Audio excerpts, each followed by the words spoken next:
Be sure to go to flipsidegaming.com and use promo code 6 for 10% off on orders over $10. Do the same with the Grizzly Gentleman, 10% off at checkout on your fantastic beard products. Or you could shop via the TCG Player affiliate link in the description down below to help support the show. And last but of course not least, you can go to Grey Viking Games with the affiliate link below to pillage some sweet arena codes. What is up, Planeswalkers? Theric 6 back with some more Kaldheim spoilers now. This is probably going to be the second video today. And essentially, I'm skipping the normal Sunday video. The normal Sunday video is like historic or something.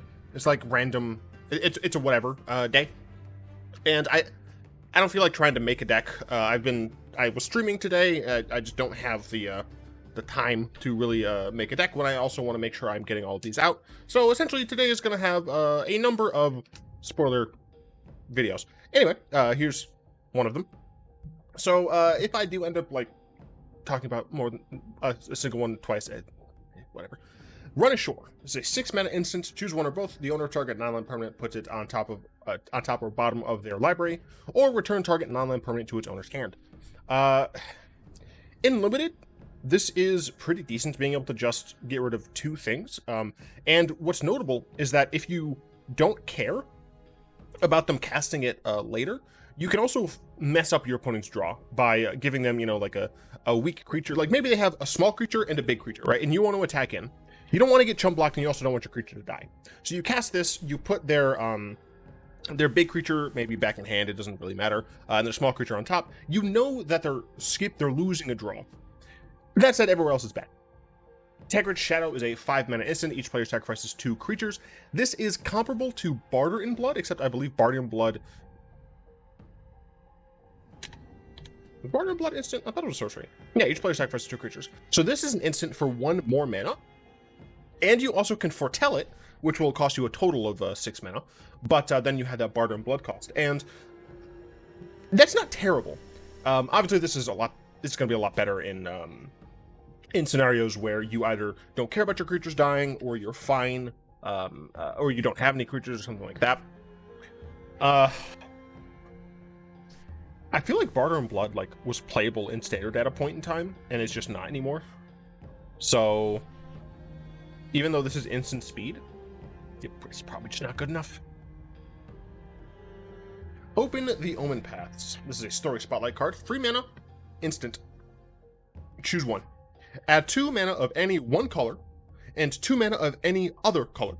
Spend this mana only to cast creature or enchantment spells. Kind of strange, in my opinion, because it's a red spell. Usually you'll see things like instant sorceries. Maybe since it's red, artifacts and creatures, but enchantments and creatures? A bit strange. The other one is creatures you control get +1/+0 until end of turn. So one of these is not bad.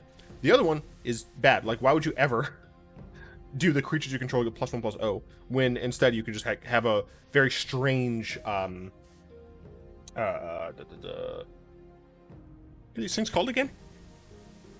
Ritual. Jeez. You'd have strange ritual. It's very strange, right? I don't see this seeing play, right? The difference between like playing this so that you can ramp by 1, because remember this only ramps by 1, or just playing like a mana artifact makes me think this card's just not great. Dogged or Dodged? I think it's Dogged. Dogged Pursuit. 4 mana for a black enchantment. At the beginning of your end step, each opponent loses 1 life and you gain 1 life. Similar to is it Inheritance? Yeah, Ill-Gotten Inheritance. Very similar. This is at the beginning, and this deals 1 damage to each opponent and you gain 1 life. This is each opponent loses 1 and you gain 1. The big difference, though, is that this has an activated ability, but this does trigger the turn you play it. Maybe there's some meme deck where you can get some funny stuff, but other than meme decks, stay away from it. Cardu Carrer, Doom Scourge, is a 4-mana black-red demon berserker for 4/3. When Cardu enters the battlefield, until your next turn, creatures your opponent's control attack each combat if able, and attack a player other than you if able. Interesting, we have some actual like normal set multiplayer shenanigans. Whenever an attacking creature dies, each opponent loses 1 life, and you gain 1 life. So this is another uncommon legend. I think it's very interesting. It's decently statted, you know, it's not the best. An attack a player other than you if able. Unfortunately, because this is like made with multiplayer in mind, that first ability does nothing. If I'm correct, it does nothing in a 1v1 game. There's a battlefield until your next turn creatures your opponents control attack each combat if able. And attack. No, okay, so maybe it forces them to attack if able. So even if it's attacking you, maybe it's still forcing them to attack. I could be wrong about that. Yes, I recognize that I'm combing my beard. Shut up. I take showers at really weird times, and I like just got out of the shower, so my beard is poofy. Whenever an attacking creature dies, each opponent loses 1 life, and you gain 1 life. The second ability, though, is pretty decent, because if you're attacking and your creatures end up dying while they're attacking, you're still going to get some damage through. It's also good in the aggro mirror, because if your opponent is attacking and you're blocking, if their creatures are dying, you're gaining some of that life back. It's interesting. I don't think it'll see real play, but I wouldn't be surprised if it saw at least some sideboard play in like Rakdos aggressive Berserker decks, just because of the fact that it helps you in the mirror. Fall of the Imposter is a 3 mana story spotlight, green and white enchantment. Put a 1 counter on up to 1 target creature. That's the first 2 modes, and then 3 exile a creature with the greatest power among creature target opponent controls. So this is interesting, okay? And the reason it's interesting is the first ability. Typically, when you see something like this, you're going to want to target your own things, right? You're going to target your own things. You're going to make them bigger, but technically, you can use those counters to make one of your opponent's creatures larger, so that you can then exile it with the third part. The issue is that this is bad. And like, I feel like if it was 1, put a counter on up to 1 target creature, and then the 3 ability was the second one, and then the third ability, because as it is, like 3 mana and 2 turns to exile a thing is just not great. Maybe you play it in a 1/1 counters deck and just get rid of their biggest thing. That might be fine. You know, turn 1 spore creature, that 1-drop. Turn 2 conclave or winding constrictor. Turn 3 this. Turn 4 you do something, who cares? Maybe draw or protect your board. And then turn 4 you get to kill a thing? Or no, it'd be turn 5. Yeah, I don't know. I'm not loving it. Boreal Outrider is a 3 mana snow creature elf warrior for 3/2. Whenever you cast a creature spell, if snow was spent to cast it, if snow of any of that spell's color was spent to cast it, that is different. That creature enters the battlefield with an additional 1/1 counter on it. So if snow of any of that spell's color was spent to cast it, that's kind of messed up. So what this means is that if you have a colorless snow creature, it would not get a 1/1 counter, because colorless is not a color. Whenever you cast a creature spell, if snow of any of that spell's color, Jesus. Okay, so it makes the splash of snow in your limited deck a little bit better. Yeah, this seems like a decent snow green card for limited. Raise the Draugr is an instant, 2 mana, choose 1, return target creature card from your graveyard to your hand, return 2 target creature cards that share a creature type from your graveyard to your hand. We've seen things like this before. We've seen like return target creature from your graveyard to your hand, or return 2 target zombies. This is essentially the same thing, but a little different. I'm also just now realizing, I think these MFs are underwater right now, and that's horrifying. This is instant. I think that those type of effects are typically... Was it Call Grave? No. There's like the hand from Innistrad that I can't think of. From Grave. No. Okay, I don't know. I don't think those are usually instants. Depending on the circumstance, like, this is kind of draw 2, but it's, like, really not. In limited, this is probably great. Right, if you're going, especially considering, like, we have changelings, and, like, the set is heavy tribal focus, this is common, and it is instant. I think this is probably decent in sealed. I don't know if I talked about Sarulf already. I don't think so. Oh my god, they actually made him look like Thor a little. That's interesting. That's interesting. They made the special version look a little bit more like Thor. I prefer this version. Sarulf, God of Fury, 4 mana for a 5/4 trample god. Whenever a creature or planeswalker an opponent controls is dealt excess non-combat damage. Okay, excess non-combat damage. Sarulf deals damage equal to that excess to any target other than that permanent. So, what is interesting here is this is giving your spells pseudo trample. However, it's targeted pseudo trample. Additionally, Sarulf is the one who's dealing the damage, not that particular source. One thing, so I've played a little bit I've tested some new cards in EDH with my best friends, and Sarulf is very scary when you have damage doublers or damaging creatures. So let's say, for example, you have a Torbran out, which is legal in standard, by the way. If you have a Torbran out and Sarulf, and your opponent has a 1/1 and a 3/3, let's say that you have access to a Shock. Okay, a Shock deals 2 damage. Torbran is going to make that deal 4 damage. Let's say you target the 3/3 first. Okay, let's say it's the Kazandu Mammoth. You target the 3/3. You've dealt 1 excess damage. So now Sarulf is going to target the Llanowar Elf. However, because it's another red source and it's a different red source, Torbran is going to make that 1 damage 3 damage. So now you're doing 3 damage to a 1 toughness permanent, or 1 toughness creature. Now you have 2 excess damage. Sarulf triggers again, and he's going to target it, let's say if you're at your opponent's face. But that 2 damage, because of Torbran, turns into 4 damage. So we've now just seen that a single shock went from 2 damage to 4 damage. I'm adding them now. To 4 damage, to 7 damage, to 11 damage. A single shock went to that. So there are really interesting shenanigans that you can do with this card. And I look forward to dying to it a lot. Then, of course, the other side, 2 mana, equip 2. Equip creature has pay 2 and unattach it. It deals 3 damage to any target. Return it to its owner's hand.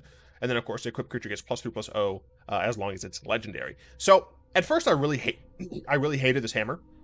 Because I was like, what? Like, why do you have to... Like, you get nothing if it's... unless the creature's legendary. And you have to, like, unattach it to use its ability. And you have to tap the creature, like, all these hoops just to deal 3 damage. Sure, it's to any target, but, like, still 3 damage to anything? And you don't even get to equip it for free? But then I realized, like, the idea here is that you want to be able to, like, earlier in the game, maybe, or even, like, late in the game, if you have Sarulf, and then your Sarulf dies, you want to be able to use this, and then at some later point, play it as Sarulf. Right, that's kind of the idea. So I can understand, and then of course it makes Sarulf a little bit bigger when he has whenever a creature planeswalker non-combat. Okay, I had to make sure that said non-combat. Divine. Gotta fill up on my. I gotta rehydrate real quick. Divine Gambit is a double white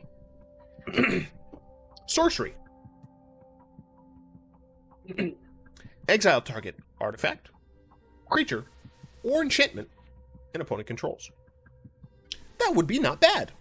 A spell that's double white that just says exile target artifact, creature, or enchantment opponent controls, that would be a playable card. Would it be broken? Possibly. It'd be playable though, and it would be in white. Oh, I'm sorry, there's more here. That player may put a permanent card from their hand onto the battlefield.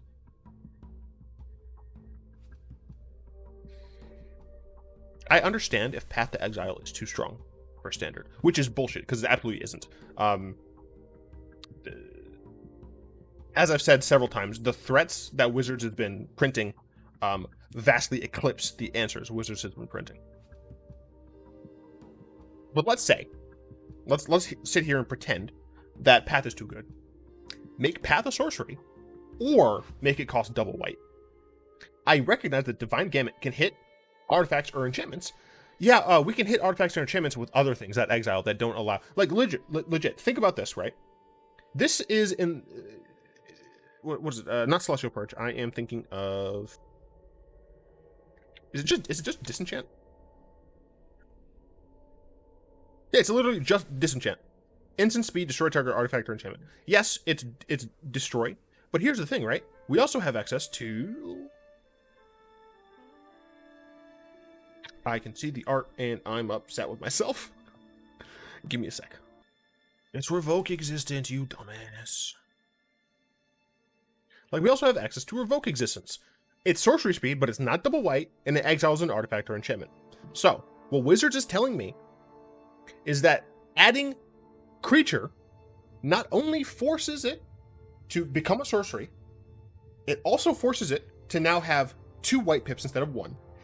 And it allows your opponent to put in things that it can't even deal with, like a Planeswalker. So you're telling me that I'm able to exile a Questing Beast, or an Uro, only for my opponent to drop a Nissa, or an Ugin, or an Ulamog. Sure, they don't get the Ulamog trigger, but I just use my Divine Gambit to deal with their Uro, or something. Like, I just... This card is just bad. This is just bad. It's bad. Unless my opponent has no cards in hand, which is not going to be easy to do because it's not like this is splashable into a typically mono black or at least heavy black discard deck, your opponent's almost always going to have something to put in. I do not understand why this is printable. Tibalt's Trickery. It's a 2 mana red counterspell. 2 mana, instant, counter target spell, choose 1, 2, or 3 at random. Its controller mills that many cards, then exiles cards from the top of their library until they exile a non-land card with a different name than that spell. They may cast that card without paying its mana cost, then they put the exiled cards on the bottom of their library in any order. I'm not going to lie to you and say that this card is good. I'm not going to lie to you and say that it's bad. I'm going to say... I'm also not going to lie to you and say that I don't think red should have counterspells. Because frankly, I think that red should also have counterspells. What I am going to say is that white should also have counterspells. Speaking more about this, its controller, counter target spell, choose 1, 2, or 3 at random. So I'm fairly certain the reason they have that whole choose 1, 2, or 3 at random and then you mill that many cards is to stop people from manipulating Tibalt's Trickery as best as possible. It just makes it more difficult for you to, like, counter your own thing with Tibalt's Trickery and try to, like, game the system. I'm fairly certain that's the only reason that clause is there. Otherwise, mill doesn't make a ton of sense in red, but I think it makes sense in this scenario. I do appreciate the fact that they can't cast the same spell. It has to be a spell of a different name. It just means that you're not going to get totally hosed. Like, if you really need to counter a board wipe, and, like, you counter the board wipe, they can't at least play the same board wipe, right? They might get a Teferi, but a Teferi isn't a board wipe, especially if maybe you're countering a Settle the Wreckage, for example, and your opponent gets a Teferi. If they're getting a Teferi in the combat damage, or in the combat step, they're not going to be able to activate a Teferi. Or hell, even if it's just your turn, right? They're not going to be able to activate a Planeswalker, so... I mean, I like this card, don't get me wrong. I just think that the main issue with this card is that, like, red... This is a rare. I understand this is a rare. Red gets this. White gets this. Right? White is able to deal with artifacts, deal with creatures, and deal with enchantments. And it's allowed to exile them. Is this rate too good? Maybe. But instead of having this, play with this rate more. Like, even if it's just one white sorcery, do this. That's fair. Right? Black already gets to just, like if you look at something like Maelstrom Pulse, right? Maelstrom Pulse doesn't exile. I recognize that it doesn't exile. However, Maelstrom Pulse destroys any non-land and every single copy that has the same name. Okay? If this were 1 white, and just said exile target artifact, creature, or enchantment, that would at the very least, be fair. Would it be good? Probably not, because of the fact that white has like no other support. Carter's Vicious Return is a 4-mana enchantment saga. You may sacrifice a creature. When you do, Carter's Vicious Return deals 3 damage to any target. You have to sacrifice a creature. That's fine. There are creatures that like being sacrificed. Does this go into the normal rack sack? No. No, it does not. Maybe if you're making Rakdos sack even more mid-rangey and less aggressive? Maybe? Each player discards a card, including you, which is interesting. I don't know. Return target creature card from your graveyard to the battlefield, put a 1/1 counter on it. It gains haste until your next turn. So that's... See, that's interesting, right? Because that's similar to Elspeth Conquers Death. Like, it's part of that ability, except instead of the option of getting a Planeswalker, you can only get a creature, but the creature just come in with haste. But this is less expensive. May sacrifice a creature. When you do, these vicious deals 3 damage to any target.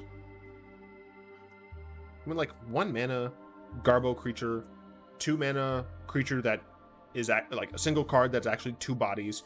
3 mana you play the Mayhem Devil. 4 mana you play this, sack that creature, deal 4 total damage. Maybe like the turn 1 was a fire, the little fire fiend dude, Footlight Fiend, and then like you deal actually 5 damage to that thing. Then everybody discards a card. Maybe you discard something that you're not going to have the mana for, and then you bring it back. I don't know. This card is interesting. I like sagas, right? I like sagas. I like enchantments in general.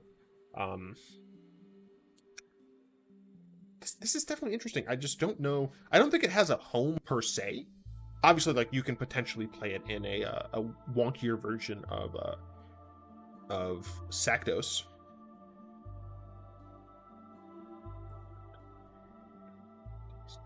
Yeah, I like this card. I just don't think it has a home technically currently. Yorn, God of Winter. 3 mana for a 3/3 legendary snow creature god. When Yorn attacks, untap each snow permanent you control. It's a 3/3. Thank you for needing to do something. I hate the green creatures that are just like, you get to untap whenever anyone else does anything, right? At the beginning of each untap step, you untap, or some nonsense like that, or you untap every time an opponent untaps, some nonsense. Freaking stop it. This dude at least has to attack to get it. It does untap your mana as well, so that's, you know, important to know. It's also just like a fine rate. Like, it's fine. It's also Haldring the Rime Staff, 3 mana legendary snow artifact. Tap it, you may play target snow permanent card from your graveyard this turn. If you do, it enters the battlefield tapped. What I do like is that this is play, so you can get your lands back with this. The lands will come in taps. You may play target snow permanent. Okay, so you can't get any snow instant sorceries. I think that's fair. Of note, let's say you have Jorn, then later you draw another Jorn, you cast Cauldring, then you attack with Jorn. Let's say you untap those 3 lands that you used to play Cauldring, then Jorn dies. You can tap Cauldring and recast Jorn. Jorn's going to come and tap, but who cares? You've recast Jorn. That is something interesting. Like, I will say that the way they've done these gods has been better than the cards with Grandeur from different... From whatever this set is, Future Sight. Right, Grandeur was meant to help you deal with the fact that you don't want additional cards like these. But they were always an issue because they were kind of built with the notion that you're probably going to get Grandeur off. These are built where, like, sure, in a 60 card format or a multi-card format, you're going to be able to get value out of the fact that you can cast these as 2 different things. But in EDH, right, the cards with Grandeur essentially are garbage. Corlash is fine, just because Corlash is great. But other than that, you know, you're missing a lot of the card. With this, though, because of the way that the commander system works, where you can get these back, essentially, and you can recast them based, like, on whichever side you want, it means that you'll still be able to utilize either of these across the series of games that you're playing. So I definitely like this style a lot better than other. Roots of Wisdom, 3 mana sorcery, mill 3 cards, then return a land or elf card from your graveyard to your hand. If you can't, draw a card. I think this is a really interesting way of formatting a card like this. I appreciate the fact that it says can't, not don't. That way, if you're searching for something like very specific, you can't just like use this for like free value, essentially. Like, these aren't what I'm looking for. I need to grab like exactly a lord here or exactly heroic intervention. I know this is sorcery speed, but you know, bear with me. I like that. I respect that. I like that you can get a land or an elf. You can't draw a card. And for what it's worth, like, this is also just fine in decks that aren't elf decks, but do still want to put cards in the graveyard. I don't know if I can't think of anything off the top of my head where you want this in a non-elf deck. I can't technically think about this where you want it in an elf deck. Unless you're playing, like, mono lords. Maybe you want to play this in mono lords so you can keep getting your lords. But also just, like, mills your own things and allows you to get a land for fixing. Guard Cavalry is a 2-mana 2/2 dwarf berserker. She can tap and target creature gains haste until end of turn. Very, very common effect. It's on a common. It's a bear with this effect, so it's probably fine. Yeah, I mean, a bear with this effect, you can potentially play a really good 3-drop and immediately give it haste. It's fine. I don't hate it. It's a berserker and it's a dwarf. Wither Crown. I don't understand this art at all. At all.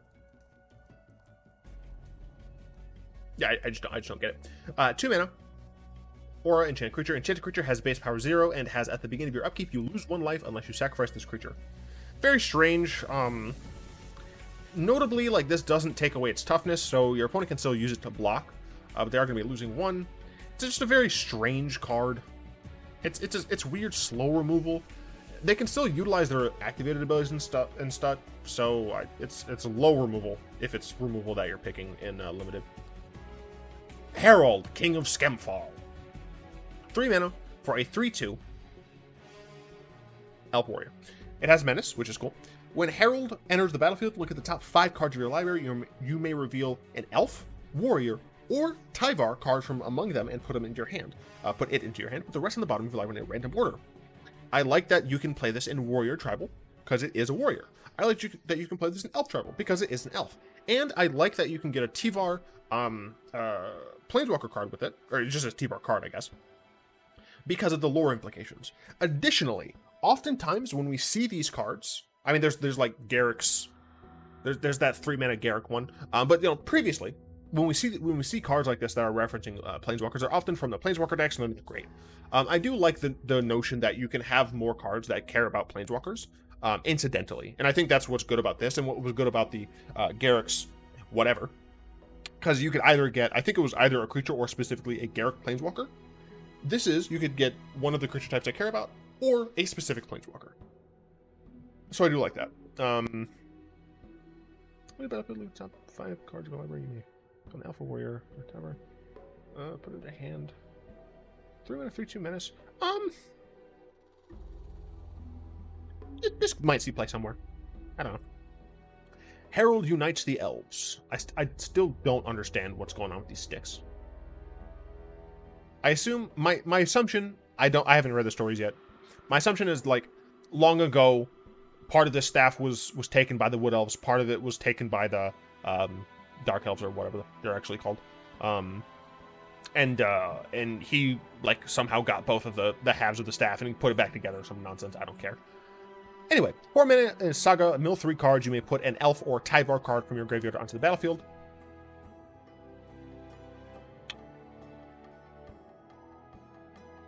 I've read this card, haven't I? Mill 3 cards. You may put an Elf or Tyvar card from your graveyard onto the battlefield. What? That's good, right?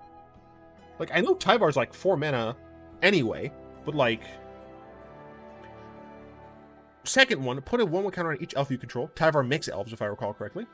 And then 3, whenever an elf you control attacks this turn, target creature an opponent controls gets -1/-1 until end of turn. This is just, like, good in mid-range elf builds, right? Like, not the... Obviously, you don't want this for, like, combo elves. Elf. That, like, Crater Hoof elves. This is just, like, good for elf mid-range, right? This seems pretty sick. Feed the Serpent. 4 mana, instant, exile target creature or planeswalker. It's a common. What's weird is that Vraska's Contempt, the only thing different is you gain 2 life. Is the difference between common and rare 2 life? Obviously, it's probably more to do with the limited environment where you probably are going to need Feed the Serpent at common, and you didn't want Vraska's Contempt at common, but it's still very enlightening, let's say. Bound in Gold. 3 mana, enchant aura, enchant permanents, enchant a permanent can't attack, block, or crew vehicles, and its activated abilities can't be activated unless they're mana abilities. I do like the fact that this is an updated kind of prison effect. You know, we've seen things like what's that thing called? Faith's Fetters. I mean, I know Faith's Fetters is an earlier card, but you know, we've seen things like that where the permanent can't activate abilities. This and that both deal with planeswalkers really nicely, but this also means that you can't crew vehicles. Cool.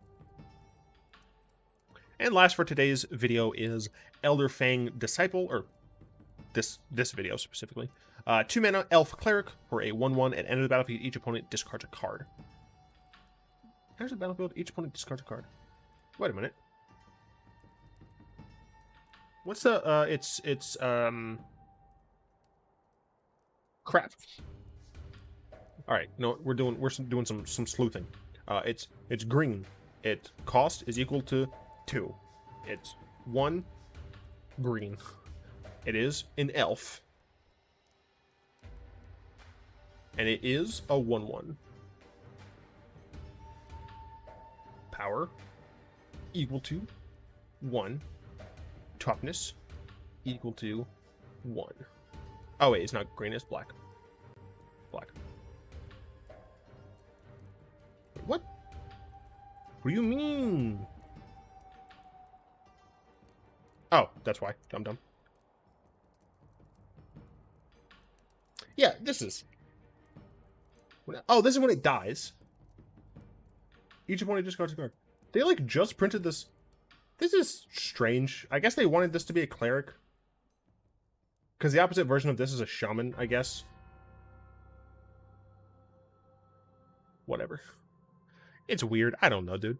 Anyway, I got a good old-fashioned P.O. box. If you want to send me things, I'll open them on camera. And I'd like to thank my lovely patrons, especially Fogman, Malik, and Balatair. If you'd like to join them and support the show, you'll find links in the description down below. Do, of course, hope you enjoyed this video. If you did, like, comment, subscribe, all that good stuff. And, of course, until next time, all will be one.